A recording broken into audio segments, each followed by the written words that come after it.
कहते हैं नंगा नहाएगा क्या और निचोड़ेगा क्या। आईएमएफ का लोन मिल तो गया, लेकिन पाकिस्तान में धड़ाधड़ प्लांट बंद होने शुरू हो गए हैं। क्या आईएमएफ का पैसा ऊंट के मुंह में जीरा के बराबर है? जहां एक तरफ ये सब कुछ हो रहा है, तो वहीं दूसरी तरफ चीन के जहाजों पर किसने बम बरसा दिए और तबाही मचा दी है। जानेंगे जियोपॉलिटिक्स में क्या कुछ चल रहा है। आइए जानते हैं इन खबरों को विस्तार से। पाकिस्तान का विदेशी मुद्रा भंडार लगातार कर्ज के पैसे के बल पर बढ़ रहा है। ऐसा नहीं है, अब वो हाल नहीं रह गए हैं कि 30 दिनों के अंदर सब कुछ खत्म होने वाला हो, क्योंकि पाकिस्तान को जहां आईएमएफ पैसे देने के लिए राजी हुआ है, तो वहीं सऊदी अरब ने भी पैसे दिए हैं। उसके अलावे चाइना भी पैसे दे रहा है, यानी कि पाकिस्तान का कटोरा आजकल थोड़ा थोड़ा भर रहा है। आईएमएफ से 3 अरब डॉलर के कर्ज की मंजूरी मिल गई है, लेकिन कोई फायदा होता हुआ नहीं दिख रहा है। आईएमएफ का लोन कोई जादू की छड़ी नहीं है जो पाकिस्तान की अर्थव्यवस्था को एक ही दिन में सुधार देगा। अभी पाकिस्तान में मौजूदा बड़ी बड़ी कंपनियों के हालात खराब हैं। पाकिस्तान में धड़ाधड़ शटर डाउन हो रहा है। पाकिस्तान में एक सबसे बड़ा खिलाड़ी है जिसका नाम है पाकिस्तान का automotive sector, Indus motor. Indus motor ने बुरे से बुरे समय में भी पाकिस्तान को एक बड़ी अच्छी प्रॉफिट दी है, लेकिन इंडस मोटर ने कुछ दिनों पहले ये कह दिया कि हम यहाँ पर अपना प्रोडक्शन बंद कर रहे हैं। कंपनी के पास पैसे नहीं हैं जहां से फैक्ट्री को चलाया जा सके। पाकिस्तान के स्टॉक एक्सचेंज में इस बात की जानकारी दी गई, और जैसे ही ये जानकारी मिली कि इंडस मोटर का ये हाल है, इसका मतलब हो गया कि धड़ाधड़ शेयर बाजार का गिरना।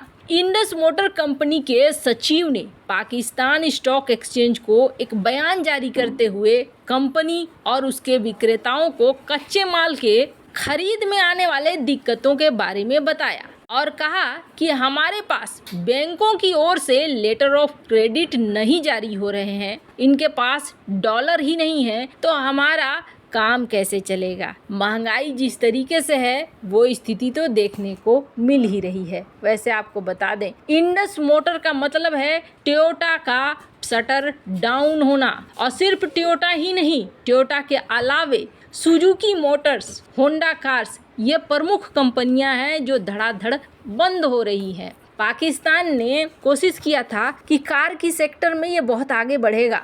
100 मिलियन डॉलर का निवेश किया था हाइब्रिड इलेक्ट्रिक वाहनों के लिए, लेकिन अब जैसे जैसे बड़ी बड़ी कंपनियों के प्लांट बंद हो रहे हैं ना, वैसे वैसे पाकिस्तान के होश उड़ रहे हैं, क्योंकि ये चीज़ें, ये इंफ्रास्ट्रक्चर एक दिन में नहीं बनता है, काफ़ी लंबे समय में बनता है। लेकिन जब शटर डाउन होता है और ये वापस से खुलने की बात होती है, तो खुलने के वक्त ये इंफ्रास्ट्रक्चर उस लायक नहीं रह जाते हैं कि ये खुल पाए। मतलब साफ है कि कार इंडस्ट्री जिसमें आगे बढ़ना चाह रहा था पाकिस्तान, उसके लिए अब मुसीबत टूट पड़ी है। वैसे ये जो भीख में मिले पैसे हैं, ये पैसे बहुत ज़्यादा दिन तक चलने वाले नहीं हैं। कुछ दिनों तक पाकिस्तान को आराम देंगे, लेकिन उसके बाद फिर वही हाल हो जाएगा। इसलिए क्योंकि कहते हैं ना, नकटा बूचा सबसे ऊंचा। पैसे आते ही सबसे पहले उसने ये काम किया है कि सबसे ऊंचा झंडा पाकिस्तान लगाएगा और इसके लिए 400 करोड़ रुपए फूंक देगा। मतलब जहां पैसे की पहले से कमी थी, वहां 400 करोड़ रुपए फूंकने को तैयार है पाकिस्तान। पैसे देने वाले भी सोच रहे होंगे कि किसे पैसे दे दिए हैं। खैर, जहां एक तरफ ये सब कुछ हो रहा है, तो वहीं दूसरी तरफ चाइना खाएगा क्या। चाइना के तो 60,000 टन अनाज नष्ट हो गए हैं, खत्म हो गया। इसके जहाज में आग लग गई और सारा अनाज तबाह हो गया। वैसे आपको बता दें, जो हाल पाकिस्तान का है, कमोबेश वही हाल चाइना का भी हो रहा है। हमने आपको 2 चीज़ें बताई। चाइना की इकोनॉमी धराशायी हो रही है। जो दिख रहा है चाइना, वो चाइना नहीं है, अंदर से खोखला हो चुका है। और इसका सबसे बड़ा प्रमाण है इसकी जीडीपी में गिरावट और इसका शेयर बाजार का धड़ाम होना। चाइना की इकोनॉमी एक बबल है, जो बबल अब फूट रही है। न सिर्फ चाइना की इकोनॉमी बल्कि चाइना की राजनीति भी खत्म हो रही है। क्यों? क्योंकि हमने देखा अचानक से सीसीपी के सदस्यों ने इस्तीफा देना शुरू कर दिया। जिनपिंग के होश उड़ने शुरू हो गए हैं और इन सब हालातों के बीच में चाइना को प्रकृति भी नहीं छोड़ रही है। प्रकृति भी अपना सारा गुस्सा निकाल रही है। एक तरफ गर्मी, दूसरी तरफ बाढ़, ऐसे सीन है। और इन सब के बीच में भारत की तरफ से ये कहा जा रहा है कि भैया हम राइस पर यानी कि चावल पर लगाएंगे बैन। हमारे देश में भी बहुत कम उपजा है, हम खाएंगे तभी तो तुम्हें खिलाएंगे, पहले हम अपना खाएंगे, हम तुम्हें देने वाले नहीं हैं। चाइना इससे पहले से ही डरा हुआ है क्योंकि पिछली बार भारत ने टूटे हुए चावल तक पे बैन लगा दिया था कि तुम्हें टूटा हुआ चावल भी ना देंगे।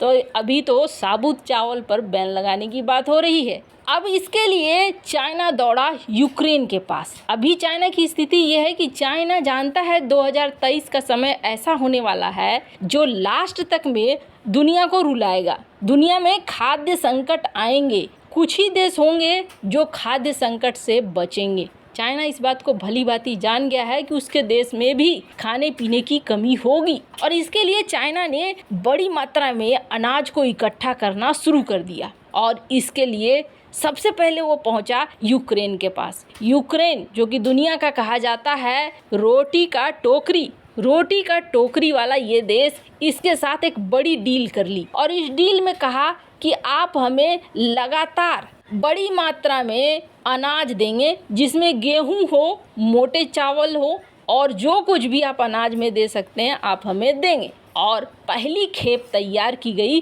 60,000 टन की।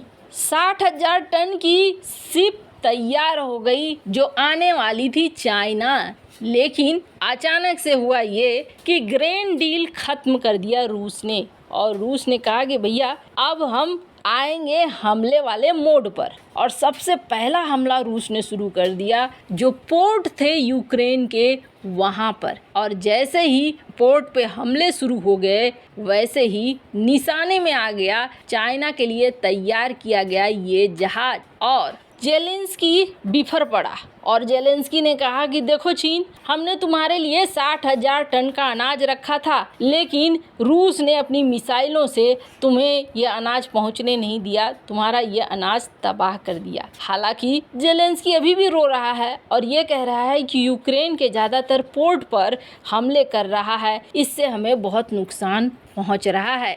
यूएन लगातार कोशिश कर रहा है कि बीच में यूएन ने ये कहा कि रिन्यू कर दो इस डील को, जिस पर रूस ने कहा कि हम रिन्यू नहीं करेंगे। 17 जुलाई को एक्सपायर हो चुका है ये डील और अब आगे रिन्यू नहीं होगा। अनाज लाने ले जाने वाले जहाज भी निशाना बनेंगे, चाहे वो चाइना के हो या फिर बाइना के हो। यूएन यहाँ तक कह रहा है कि हम जांच कर देंगे एक एक शिप की, तुम्हारे लिए हथियार कोई शिप नहीं ले जाएगा। लेकिन फिर भी नहीं तैयार हो रहा है इस डील के लिए रूस। वैसे इन सब मामले में आपकी क्या राय है, कमेंट कर जरूर बताएं। जल्द मिलते हैं अगले वीडियो में नई खबर के साथ।